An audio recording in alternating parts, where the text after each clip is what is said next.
มอบอก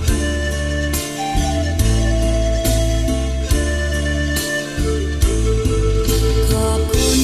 ครั้งบ่พอผู้บอกคิดอยู่เสมอ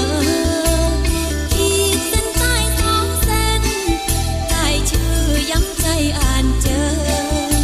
คิดถึงพระคุณเสมอเมื่อนึกเจอชื่อนี้ในใจ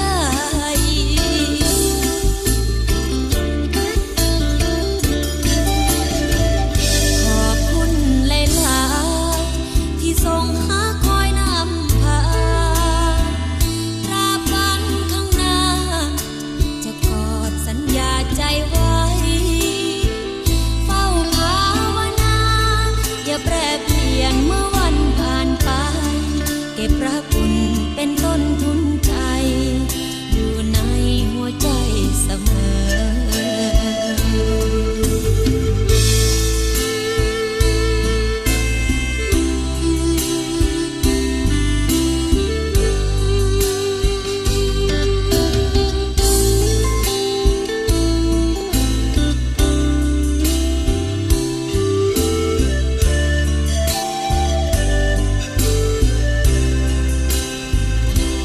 อยู่ในใจเสมอ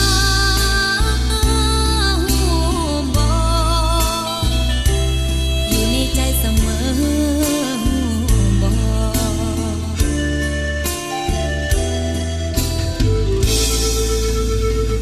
ขอบคุณหลายๆที่ส่งหาคอยนำพา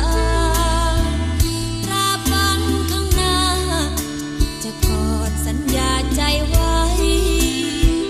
เฝ้าภาวนา